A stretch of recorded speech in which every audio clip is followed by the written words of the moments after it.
It started as a simple idea, a few students who love climbing, and somehow it became a community that just kept growing. UTS Bouldering started with 5 volunteers and no official shirts, just a simple vision of creating a space for uni students to meet people while having fun bouldering. The founders and the initial crop of execs did a great job of pushing out fortnightly casual climbs. Making sure that the next gen of execs are like on the same page. Then it scaled so quickly that systems, leadership, and events needed to improve to continue building real community. The fact that the club still keeps growing every year when you've had a change of leadership shows that something's going right. The core idea of the club has remained the same. This story isn't about starting a club or even bouldering. It's about connection and building something that leaves a positive impact on people's lives. It's about building genuine connection with people.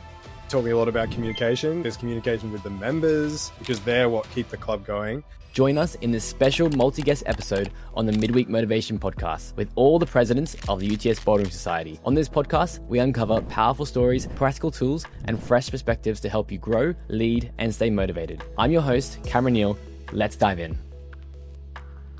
So I've been trying to get this episode for a long time for you guys. This is going to be a really, I think, interesting, exciting, it could be a very chaotic but fun episode to really get going.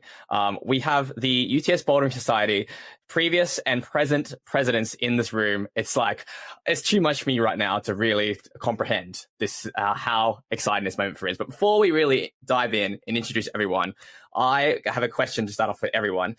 Feel free, anyone can jump in. It's the question is, what's the most chaotic moment at any point during your time as president? I'm going to leave the floor to you guys. The first O Day. First O Day. Yeah, I would agree. Yeah. That was insane. Do you want me to elaborate? Well, please. Was there a particular point on O Day where you're like, shit, this is too much?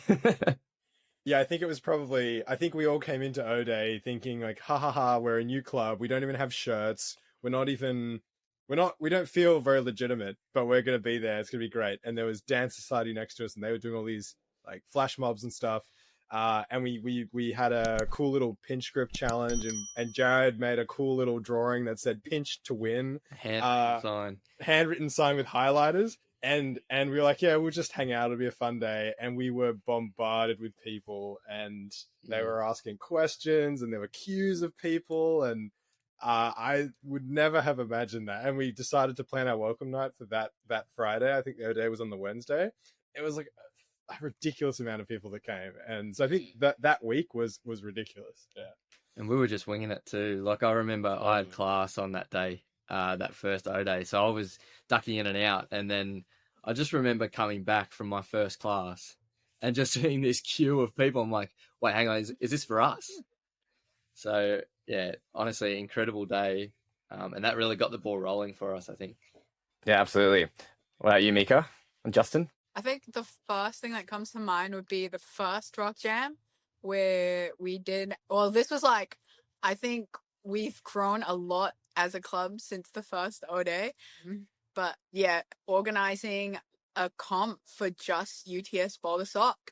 And it's like, we hadn't done that before. It's like, where are we going to get the funds? And it was like 6 months of planning and like trying to figure out where to get the money, trying to figure out how to get sponsors. And I think we were just really blessed that we had so many friends of the club and just so many people that we knew that were like talented, already doing their own merch, like, I don't know, their own stuff. And then also having like that relationship with Nomad that was built over like the 2-3 years.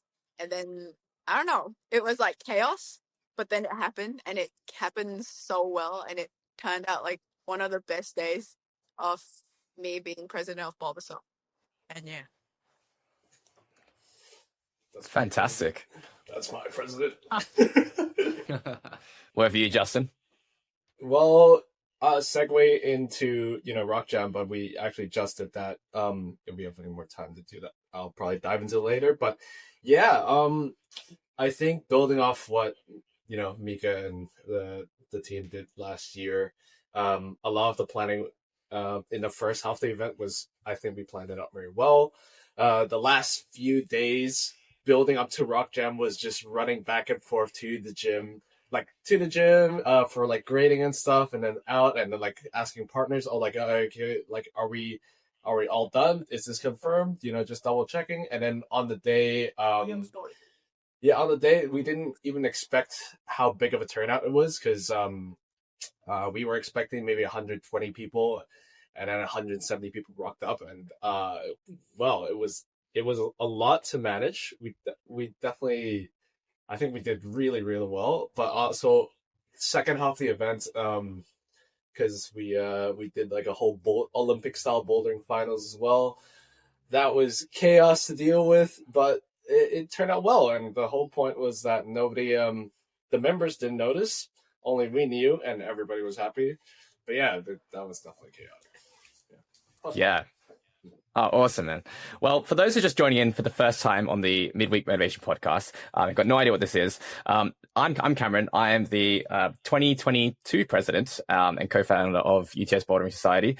And today, for whoever's finding out about the Bouldering Society for the first time, this is the club that's really changed a lot throughout my university, and also just like how I think about business, about career, connecting with people, community, all that, which is like a huge part of my brand and values. But to quickly dive into the floor, introduce everyone, I'm going to go in screen order here. So to my left, I've got Tobias, second time returning onto the Midweek Motivation Podcast. How are you, Tobi? Yeah, I'm good, Cam. Thanks for having me again. Of course. 2023 president, co-founder as well. Co-president and co-founder. Co-president, of course. Correct. My mistake. Yeah, so Cam actually approached me at the end of 2021 about starting the Bouldering Society. He came to me because I think he said you know a lot more about climbing than I. No, he was very keen. But yeah, he said that I could kind of bring the climbing knowledge side of things, which was very cool. And yeah, so I started it with Cam, and then the next year, when Cam graduated, I was co-president with Jarrad, who is to my upper right. And yeah, the club also definitely turned my life upside down. I was not expecting to be an exec, let alone a president, while at uni. I kind of, it very, very much changed my perspective of uni, about clubs, about leadership, communication. The amount of lessons learned would be too long to count. But yeah, that's me. Awesome. Well, yeah, thanks again for returning to the podcast. Next on my screen order, we got Justin.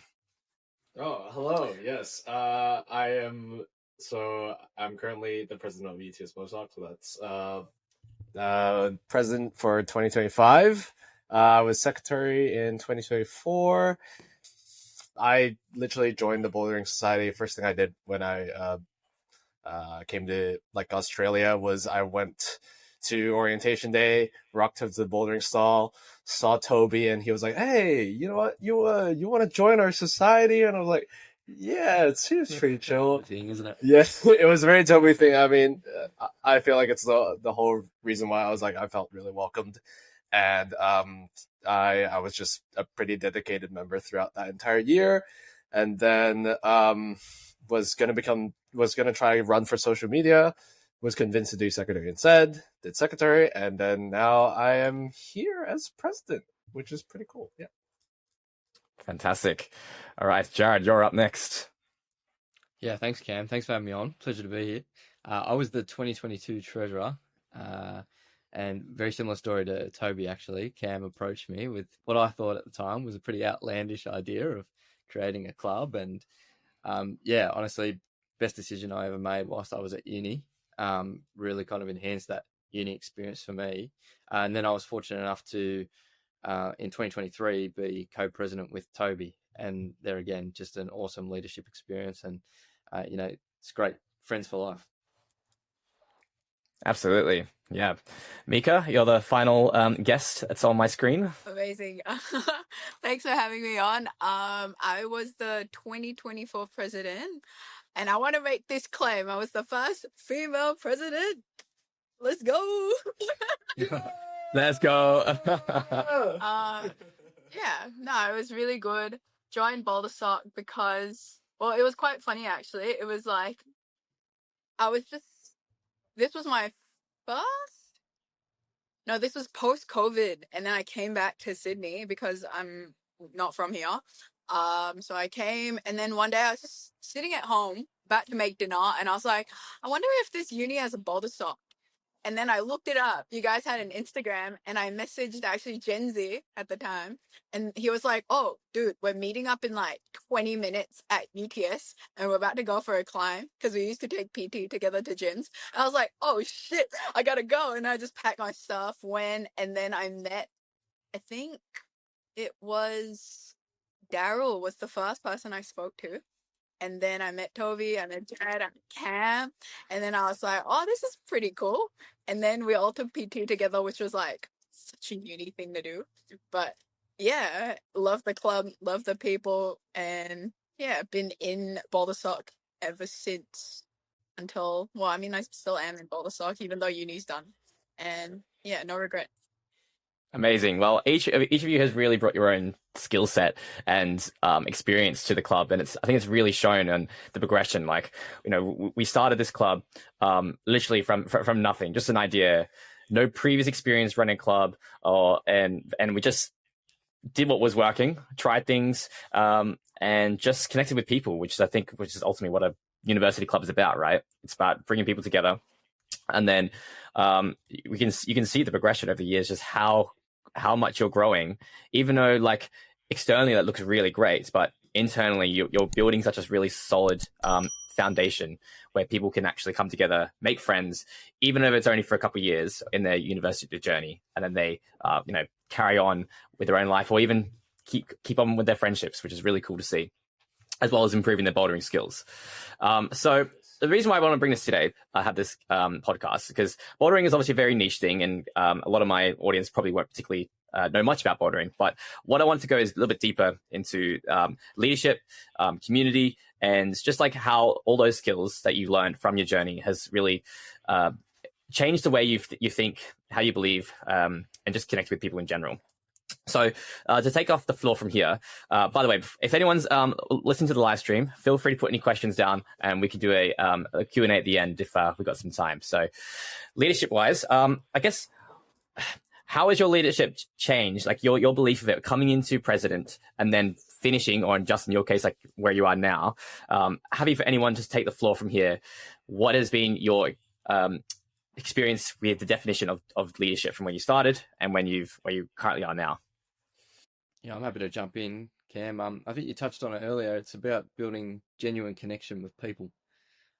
I feel as though that's where I've really grown as a leader, not only through the club, but just in my personal and professional life, is building genuine connection with people, finding common ground, and being able to see the best in them as well. I feel like, going through the Bouldering Society, through my time at uni, I felt that I was really able to kind of bring the best out in people, not only the leadership team, but also our members as well. So I think when we talk about leadership, I think it really starts with that connection that you forge with other people, and they could be like-minded. What you've got to understand is that bouldering draws a very diverse crowd. I'm sure everyone in this chat can agree. So being able to connect with all sorts of people from very vast walks of life. So I think that's, for me, kind of where my leadership journey kind of started.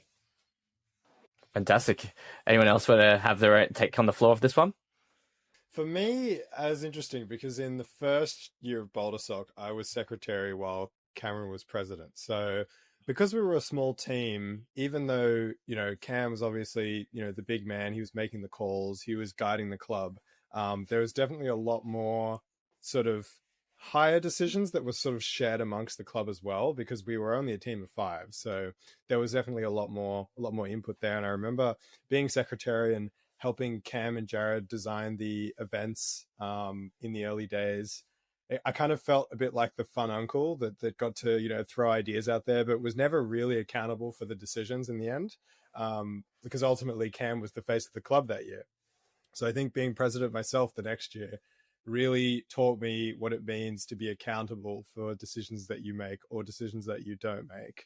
And definitely taught me a lot about communication. There's communication with the members, because they're what keep the club going. There's communication with your team, because we're just a social club.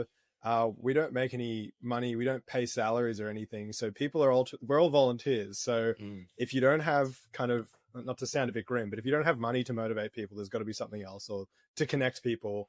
You need to, and as president, you need to build that, and that was a really interesting experience as well. So yeah, communication, accountability, yeah, that was two things that changed dramatically through being an exec and a president.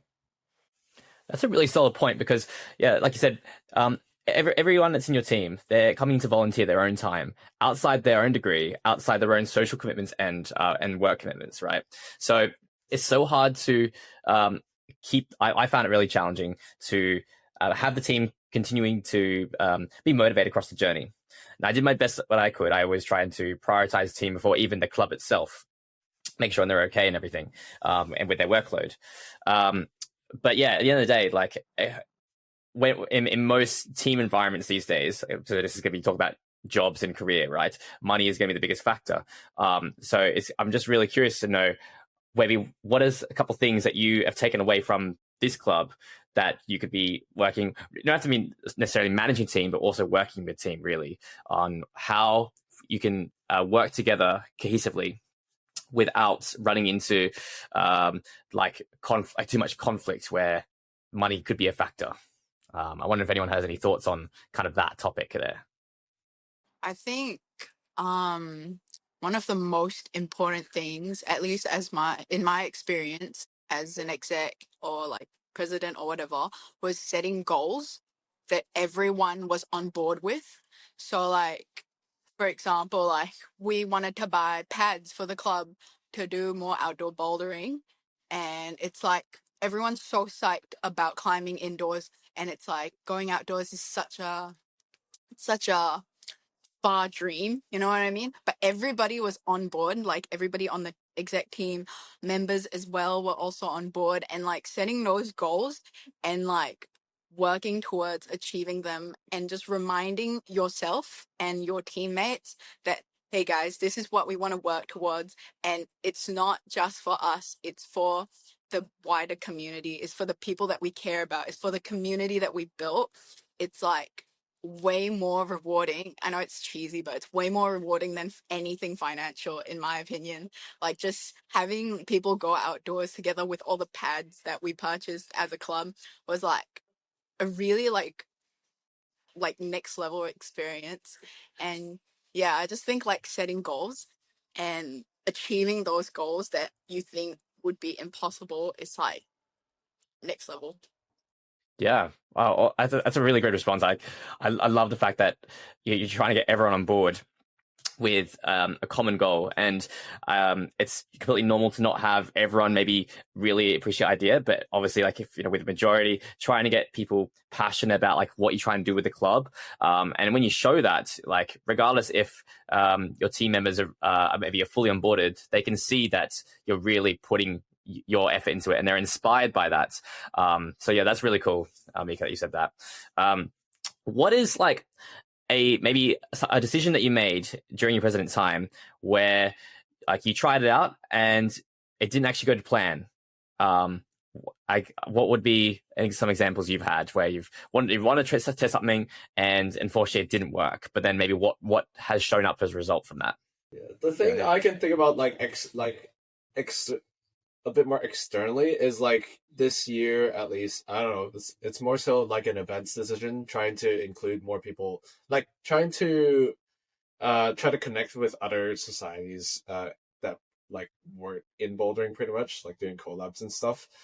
But what I've discovered is it's I feel like we share very different mindsets, and a lot of times it becomes since our growth has become so big, it's become sort of like other societies using our Boulder space to try to get members, but also not really putting in the effort to do so.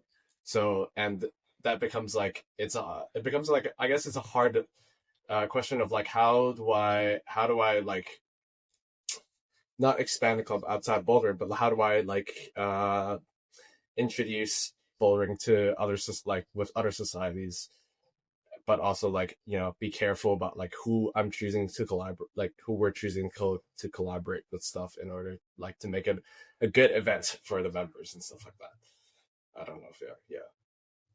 No, absolutely. Like there's hundreds of clubs at the university, let alone if you're going to expand into other universities, other bouldering clubs. Like there's just almost endless amounts of opportunity you could be pursuing, and you have to really choose the time wisely, like within your own weekly schedule, your own team and club schedule. Like it's impossible to take on everything, so you have to really narrow down on what's going to be the best decision for the community, really. Yeah, and building onto that is like, because we, like all of us, like I'm sure you guys like obviously understand this, but it's like when you're balancing so many things, and especially being an especially like maybe work, uni, and then add on to exec, it's like if you make the wrong decision, it's not just gonna like mess up your schedule, it's gonna mess up everyone else's schedule. So it's like definitely an interesting thing to be careful, but like also taking the risk to be like, okay, maybe we should try this out.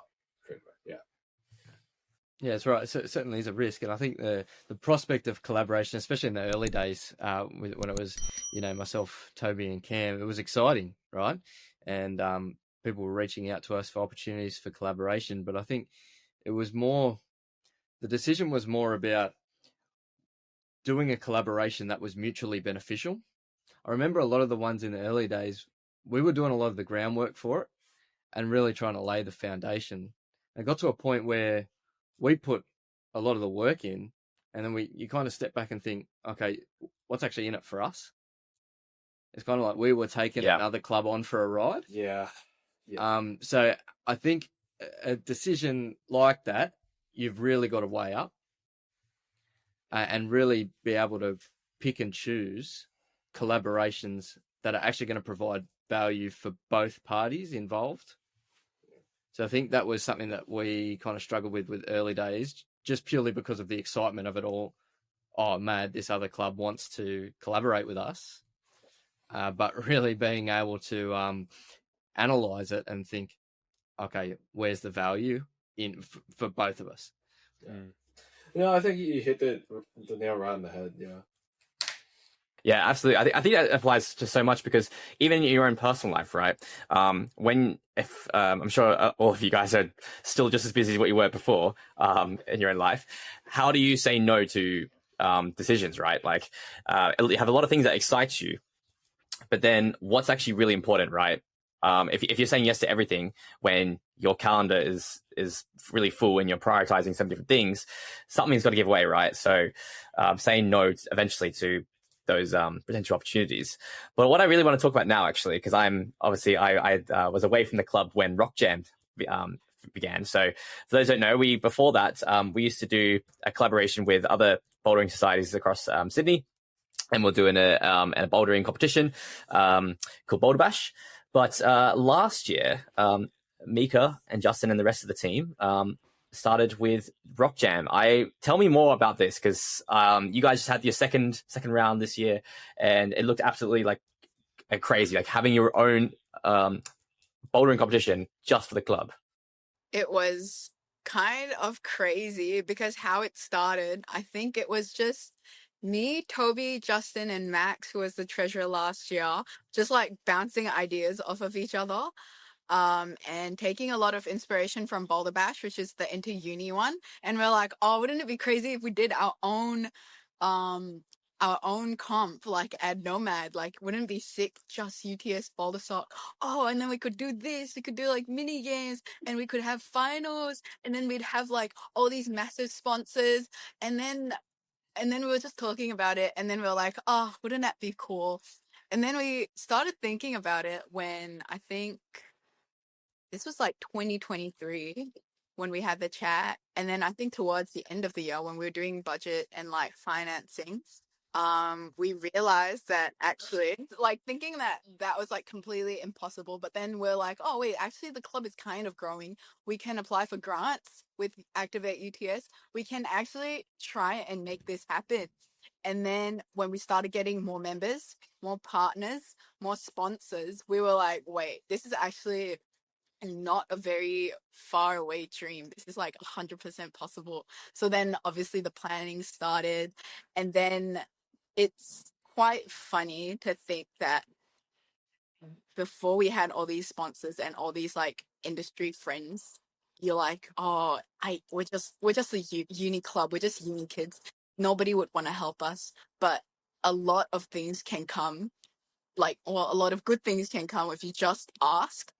Like, it's really not that scary. All you have to do is just be like, hey, we have this dream and we're so keen to make it happen. Would you like to be part of it? And most of the times the answer is yes. And like, you really just have to ask.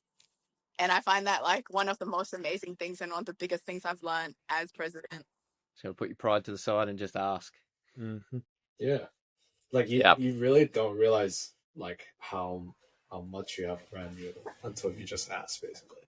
That's all good. Yeah, Justin, tell me like your I guess your journey trying to replicate and add your own little spin to Rock Jam.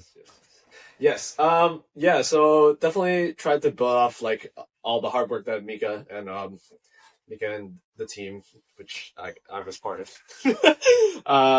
did last year. Honestly, Mika did a lot of the heavy lifting. I would say it's like basically huge props to her. But yes, try to build off of that. Definitely continuing that the first year of Rock Jam, like what can we do for a second year? What's bigger and better? And the only thing that really I know this was one of the things they wanted to do last year that they couldn't do was do a like Olympic style finals. And Nomad being the amazing people they are, shout out to Nomad. They offered us the amazing deal to do both the Pump Fest and like Pump Fest. For you guys don't know, it's like you climb within a certain amount of time, you do as many boulders, and they count your top couple as for points. And then they did that, and also finals. So it was a full day, like 14-hour event. Same as last year, it was about 5 months of work, basically just running around asking sponsors. This time around, tried to reach out to a lot of the people that just like bouldering related businesses. Obviously Activate once again was sponsored us for that as well, but a lot of different like brands that are like we're just friends with, like Sticky Betaves, the Bori, who worked with our marketing team to make this amazing shirt. Yes, with all the sponsors at the bottom. But yeah, wow. It was honestly super fun. Obviously, stressful process of setting everything up, because it's also like working with the whole team to plan, like with events, to plan the entire event out like smoothly so that we don't have any if even like allocating time for hiccups and stuff, all the marketing to sort out with like our marketing team and the Bori, and also just like all the just getting like emailing as many people as as many of the brands as possible, seeing who reaches out. Oh yes, speaking of this, actually one of the big hiccups we made was we did promise a specific bouldering brand, like, oh hey, you guys can probably do like merch on the day, but then there was a bit of conflict of interest between two brands, and one of them had to drop out, and I was like, oh man, I can't believe we should have asked that like way before. But everything at the end of the day, it all wrapped up like quite well. There's no bad feelings with that. And as I said before, it was like 100. We like blew over our goal, like 170 people. We forgot to take a group picture, but the crowd was amazing during finals. The best part was people who never got the chance to get into finals, like got to experience that as well. And it's like the fact that we're able to create an opportunity for them to try that. And I think it was just amazing. And even people who weren't competing got a chance to enjoy like all the mini games that we had like running out through the day. It was just good vibes. Yeah. So 170 people. Yeah. As you can tell, I'm very happy about it. Our team like after that, I was like, you guys, please take a week break, because like at least a week, because we definitely need it. We put a lot of effort into this, and like take a breather, and then we'll hop back into it. But yeah, it was sick. We have our own rock jam. Yeah, this is our bouldering tape. Yeah, rock jam bouldering. That's so cool. Hey, just a quick announcement before we return to the podcast. If you're someone who's been feeling a bit stuck lately, maybe you're switching careers, rebooting your routine, or just trying to get your life together, I get it. That's exactly why I write the Midweek Motivation newsletter, where every week I share real, honest thoughts on training, mindset, and the messy process of figuring life out. Especially for guys like us, we're in our 20s and 30s, just trying to get ahead in our careers, fitness, and performance. It's short and it's personal, and it might just give you the push you need during the middle of the week when it's least motivating. You can subscribe using the link in the show notes below, or go to substack.com and search up Midweek Motivation. All right, let's get back to the podcast. No, hats off to you guys. That's incredible. You've all done so well, and your own roles and what you've brought into the club, and the fact that the club still keeps growing every year when you've had a change of leadership shows that something's going right. But that's, I guess, something that probably we all had this idea of when we were stepping down and going into the AGM that happens at the end of every year, and when you're passing on. There's always something in the back of your mind, like, oh, is it going to be the same? Like, are they going to be the right person, right? And of course, it's a democratic vote. But I'd love to know, like, for you guys, like, obviously there's the club's vision, which kind of like just more of a general one that we should all be following along. But each one of us will have our own like little vision of like how we're gonna add our own little touch to the club. What is something that any of you guys I guess brought in as your own vision for the club, and did you follow through with that, or were you a bit short, or did that change over time based on other priorities for the club? I guess for you guys, like Rock Jam was something like you wanted to really add in, and I mean that was a big success 2 years in a row. Oh yeah. Yeah. I think for us in the early days, it was more about consistency, and I think like the founders and the initial crop of execs did a great job of pushing out fortnightly casual climbs, which is great because we're able to provide value for our members every fortnight, and compared to a lot of societies at the club, at the university, that would kind of be sporadic with their events. Maybe they'd do one quarterly or yearly even. I think for us to consistently provide value to members provided a point of difference for us, especially in those early days. We kept the crowds coming in, and some of them were bigger than others. But I think just being able to just be consistent in those early days, that was something that I wanted to provide. I mean, I was the money man back in those days. So anything that would kind of bump up our bottom line, just keep money trickling into the club, besides the grants from Activate and all the rest of it. But yeah, consistency was a value that I really wanted to push in those early days. And I think we laid a really strong foundation. And just hearing Justin and Mika talk about Rock Jam and being able to orchestrate such huge events, I think it comes down to the foundations that were laid right from day one. So that that whoever's going to take on the club the next year, you've left it in good hands, basically. Yeah, that's right. I think about like the whole like community building, like what Jarrad said, like making sure that the next gen of execs are like on the same page and want exactly the same thing for the members.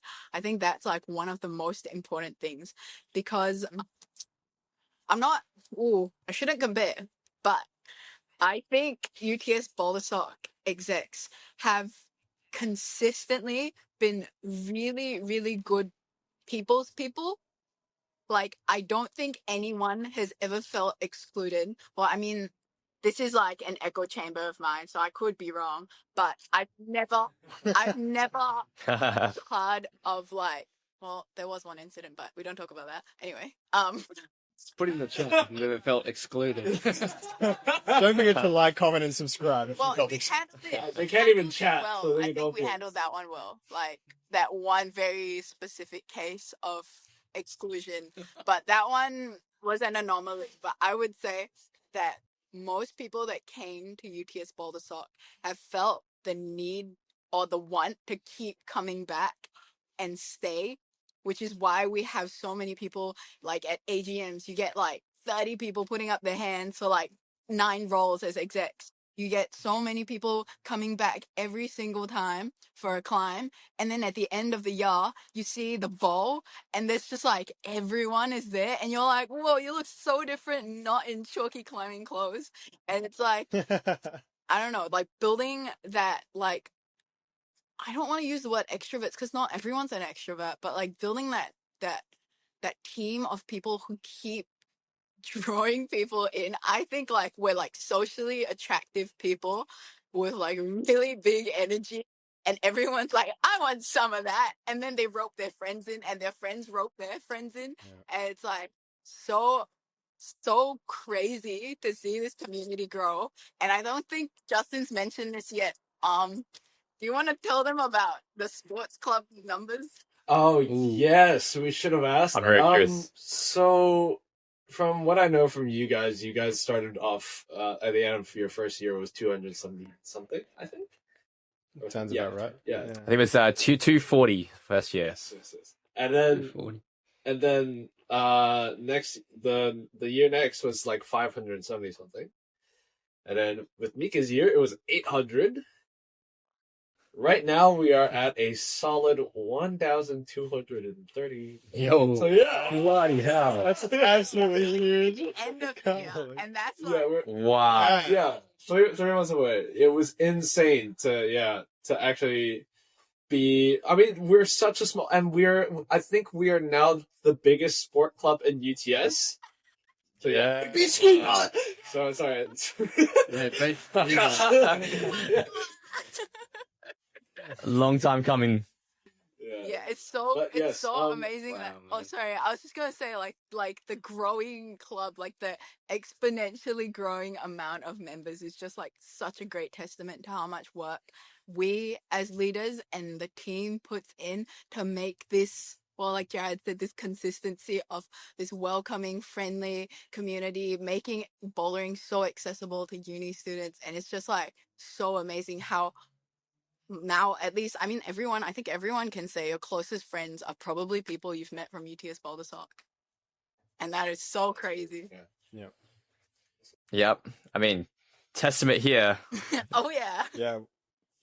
Exactly. Well, Cam was saying that, with our success through the years, we must be doing something right. And I think he is on the money there, because the one really cool thing about Boulder Soc is that even though the leadership has changed and the events have changed and all that, the core idea of the club has remained the same. And Mika just said before, like, we put out a vibe of inclusivity and just psych for climbing, for connecting with people. And yeah, people are just drawn to that. And I remember back when Cam, Jarrad, and I were putting together the application to give to Activate to start the club, and we had to put in a mission statement. And what we came up with verbatim was, we want to create a community of people, of students, that are connected through keenness to go climbing, to go bouldering. So it's kind of like you can be friends with anybody if you have some kind of shared interest. So what if we just use bouldering as the shared interest and then get people to connect through that? And yeah, it's just been the same thing every year. I mean, they're bigger events and all that kind of stuff, but I think our club is so authentic. We haven't really changed our core approach, which is to just be cool people and bring more people into our community, because that's what we all are passionate about. I think that's so awesome. Yeah, like, it's really nice to see, like, one of the things to tell the execs is like, we should be emulating like people who, we want to include everybody into the club, and also like create a space where people can, enjoy climbing and enjoy climbing with your friends and stuff like that. I mean, that's how I felt when I joined, and that's the reason why I'm here today. But yeah, it's really one thing that's really, like, honestly super cute to see is like, so yeah, we have our weekly Wednesday casual climbs, and even during like the holidays and stuff, rocked up to the gym and saw, oh, what are you guys doing here? And like some regular members, and then they were like, yeah, we actually like meet up. We still meet up on Wednesdays ourselves. just to keep the vibes going, because like, you know, we just, yeah, and it's so nice to see that we were like, you know, UTS Bouldering Society was able to create that space for them to build little communities, like little groups within themselves. Yeah, I think that's a win on us. So Yeah, definitely. I remember like in our second semester of our first year, and we were struggling to keep up with the scale. Like we'll get 30 people at some of the events. We're like, oh my god, we're so stressed out because we don't know how to handle this many people. I think that was an issue from like week 1. Yeah, the first event at Block. Yeah. Yeah. I can't even fathom. The Square pays are working. Just transfer us money and then we'll do the such a disaster. Yeah. Oh, yeah. Yeah. I just can't even fathom like how you guys are doing that now. Just like, because I guess one of the cons to growing, right, is to make sure that you're still having that same personal connection to everyone, because you have someone who, it could be like they're literally the first ever university event they're going to, maybe first year at university, and they rock up, and if they see like lots of people there, and if they're not feeling maybe included, like that could be a real, I guess, downside to having such a big club. But so how would you manage that now, Justin, and Mika, and how do you like make sure that everyone, I mean, obviously it's going to be impossible to really, I guess, have the same connection to every single person, but to make sure, say, a first timer coming to your events now, how do you manage that? I do tell the like our exec team, like, all right, like, let's make sure everybody, you know, if anybody doesn't feel included, you know, we'll make sure to try our best to do that. But since now we don't do Square Pay and everything, trying to enforce check-ins, we have people like sitting at the front and stuff like that, so that whenever they walk in, someone new walks in, they'll be like, hey, you know, and some people won't even walk up there. They're just probably too nervous, and we'll ask them like, you part of UTS? And they'll be like, yeah, okay, yeah, I'm part of UTS. And then just ask them like, hey, like, what your level's at? You know, is your first event? Do you need any help? You know, just have like a quick chat, get to know them. And sometimes personally, I would also, you know, if I get a couple of new members, especially maybe like 2 weeks ago at Alexandra, hell, everybody was Neale for some reason. And it's just taking the time to take them around and like actually, you know, bring them around stuff, you know, if they need help, if it's the first time climbing, also just showing them ropes and everything, just having a chat. I think that helps a lot with making people feel included. It's a bit nerve-wracking for myself because sometimes it's like also how you're completely right. How do we manage this many people? And it's unfortunate that like some people once in a while it might slip our gaze, and they might not feel included. But it's just to make sure like we can at least get as many people as possible can feel included. And like I feel like trying my best to do that, and also extend a helping hand to need it, basically. Yeah. Amazing. I just wanted to add to that and talk about like the more logistical side that not a lot of people like really think about, especially when you go to a club that's already been like established. I think one of the things that like one of the best systems that we set up or started doing that, well, I mean, it's all trial and error, right? Like, you know, like people started rocking up, so you can't literally talk to everyone and be within the whole time. So one of the things that we started doing for one of the events was we put names on stickers and put them on people's shirts. So then you know that they're there for the event, and then you know that, oh, this is your name. And like, if you wrote your name down, you surely would want someone to talk to you, right? So then that was like one of the best ways for us to like start like socializing and like being part of like a bigger group. Like, you know, if you went alone and then you just had your little name tag, you'd be like, oh, I really don't know who's here for the event and who isn't. And then when you see like a group of people with the name tag, you're like, oh, hey, could I climb with you guys? Or like even members that are super social are like, hey, you're like here from UTS Bouldering Society, like come and join us. Or like if they're working on the same climb, they start talking about beta, they start talking about what they do at uni. And that's how like friend groups start growing. And then you go out to lunch and you have food together. And I think I'm pretty sure it's still happening right now because the last event I went to, somebody gave me a purple wristband, which is UTS Bouldering Society. And that's literally how you tell like somebody else is there for the same reason as you. And like, yeah. It's like all these like tiny little details help so much. Just the other thing that we've been doing is like trying to do maybe food once in a while for casual climbs also, because when they all gather around to get the food, when you're having a bite, eventually someone's gonna start chatting with each other and stuff like that. And once you get them all to that like one small space where you put distributing food. But yes, please continue. Yeah. Oh, I mean, it's just sometimes there's the simple things that really make a huge difference and doing that. So yeah, the name tag, I mean, absolutely great idea you guys implemented. Why didn't we think of that? I don't know. So many things, isn't it? So many things we were thinking of. Wristbands.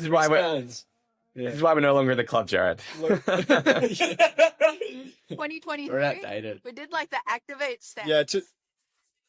Yeah. Oh yeah. I remember it was an absolute shit fight just trying to get the stamps. So I think that's why we didn't do wristbands, because it's like no, never ask them for anything again. That was insane. That's right. Yeah. Well, I guess going in now, like Justin, you're the only one that's left as a president, but you're, I guess I should probably assume that you're stepping down after this year.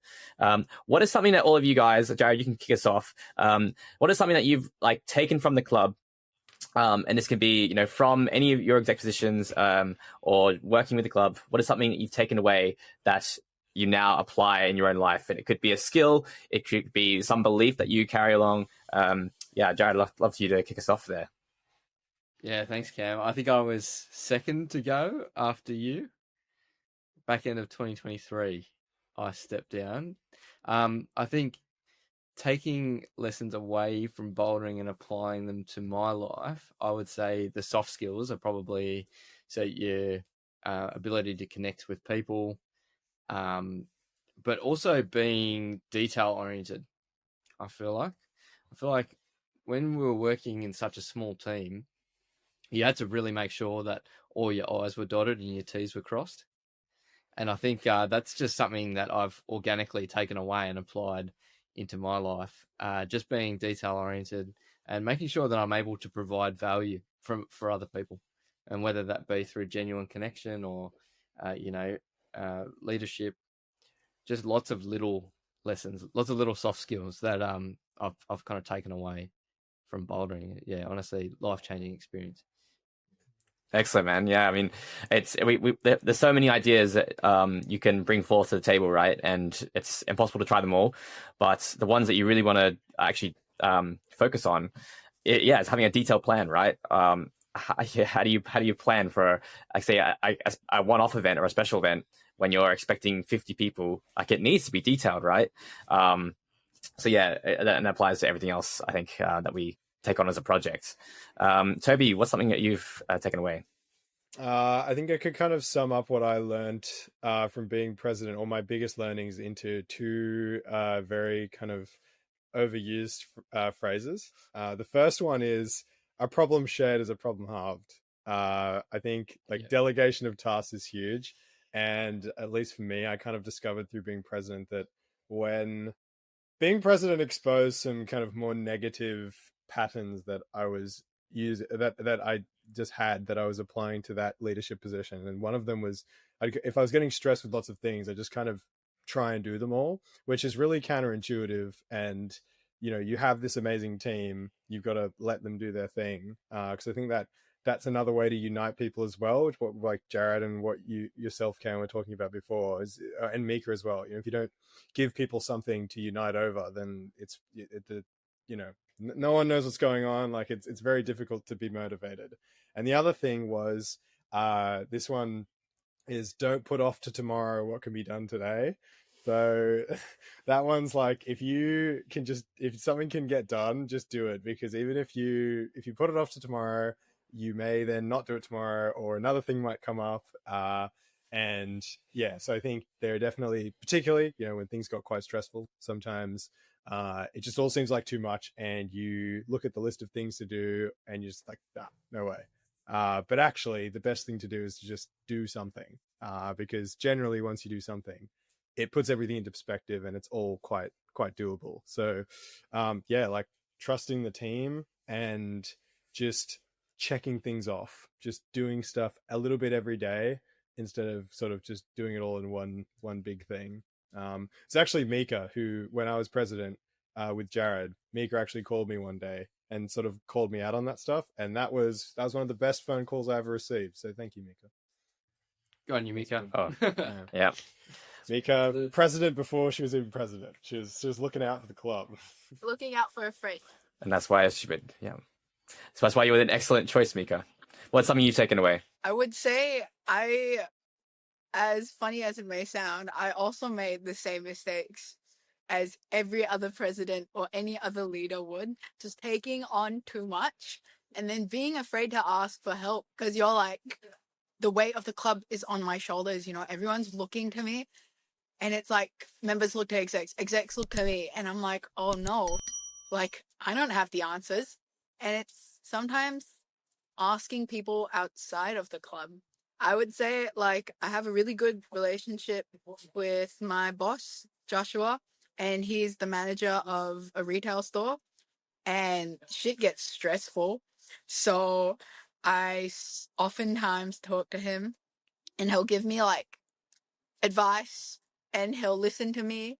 And then I was like, you know what?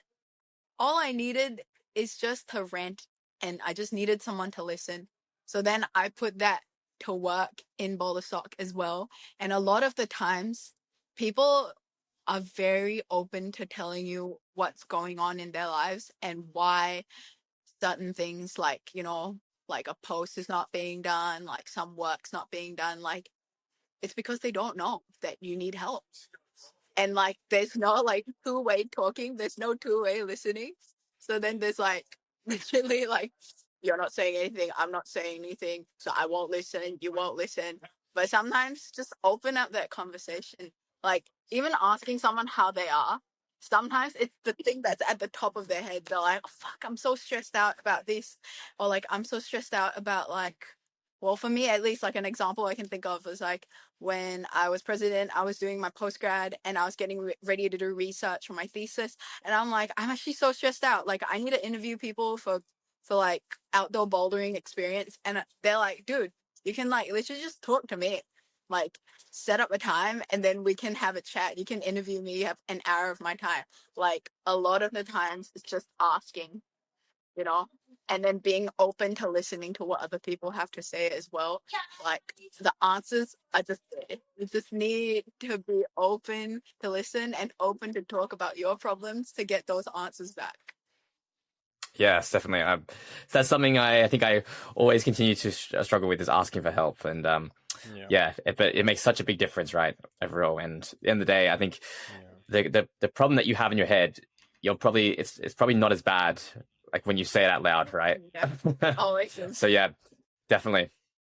To add to that too, I think one of the reasons that we were so successful is because we were all friends before we were colleagues. That makes sense. So we were able to build that trust with each other amongst the leadership group, so that no problem was too big a problem. As Tobi said, problem shared is problem halved.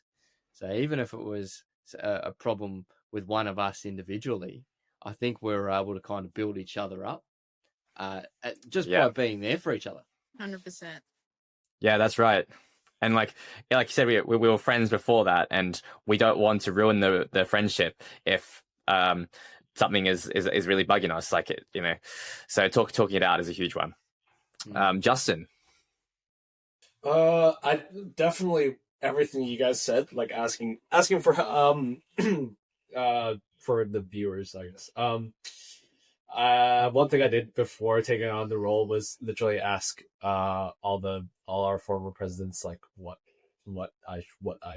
kind of lesson I should take to heart, and how do I be a good president for the club. And I think I've applied it relatively well. Sometimes you're right, it is hard to ask for help. It is hard to be like, I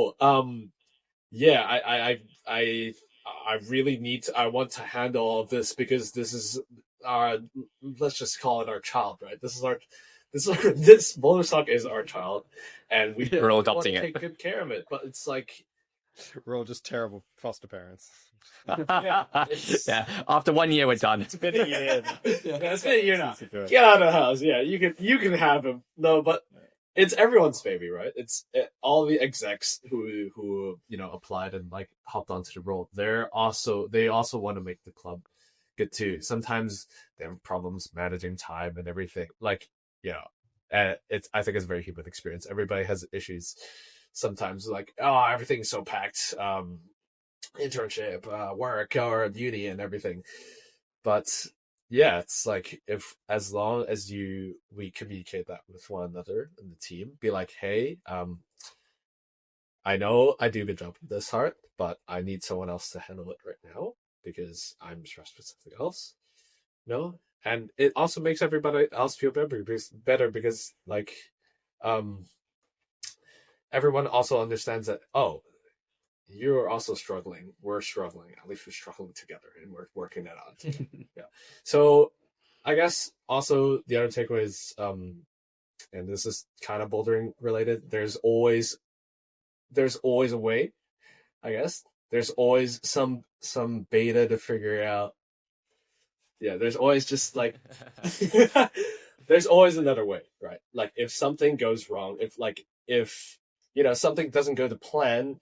And like, sponsors doesn't work out or like something goes wrong in the event, there's always, I feel like it's taught me that it's like, oh, it's like, it's not over immediately. It's like, okay, there's actually this that we can actually, figure out to do differently.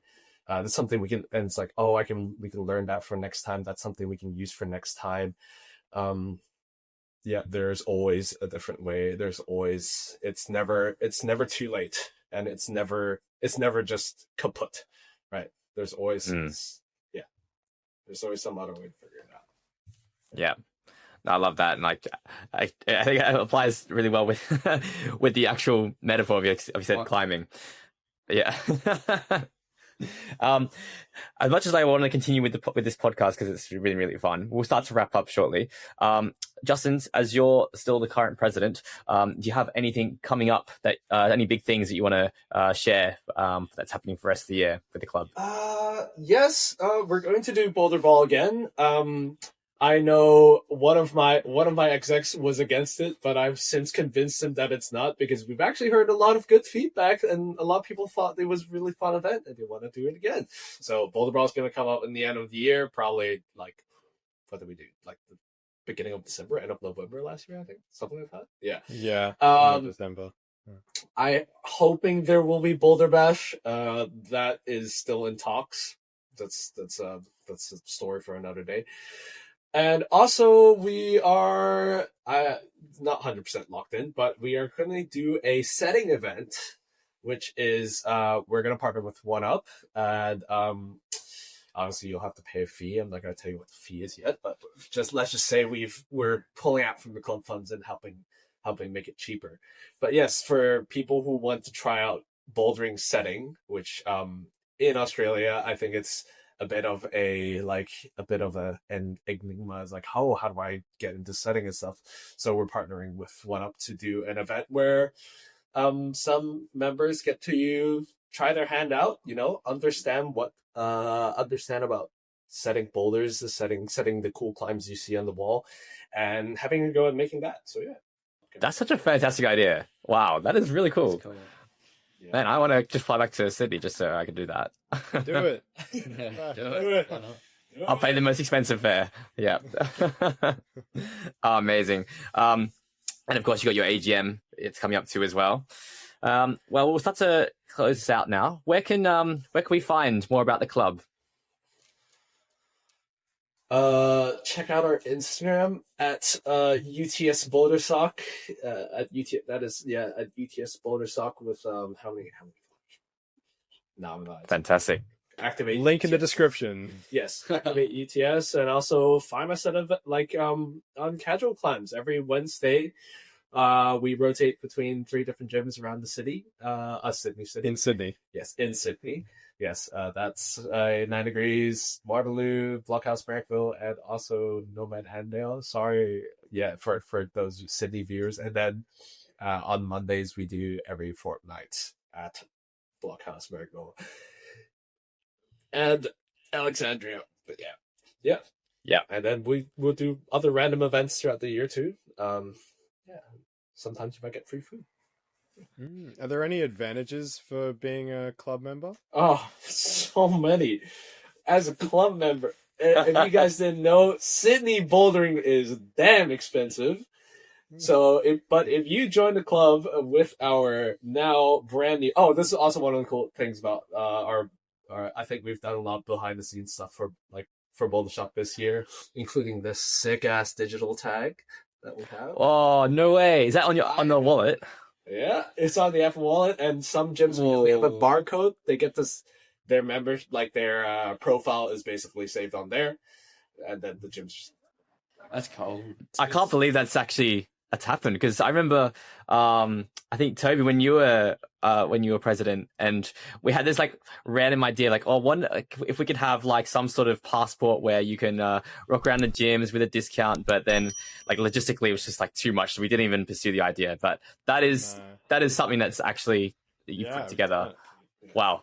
Yeah. Well, I'm extremely proud of every single one of you guys. You've taken this club to beyond measures, and definitely was not expecting this when this idea was presented to Jarrad and Tobi and the other guys. So thanks again for giving up your time and being on the podcast today. All your social links and everything will be in the description below. And thanks to the audience for tuning in to the live stream or to the actual to the podcast. And yeah, thanks again, guys. Thanks for having us. Thank you, for having us, Cam. Thank you, Cam. Thank you, everyone. Great podcast. Thank you so much for listening to the Midweek Motivation Podcast. If you really like this episode, go ahead and leave a 5-star rating on Spotify, or click that like button if you're watching this on YouTube. Don't forget, if you're interested in checking out the 0 to 1 merchandise, you can use the code CAM15 to get 15% off your order, and you'll be joining a community with people who are taking their first step in whatever venture they're in. Thank you so much for watching, and we'll see you in the next episode.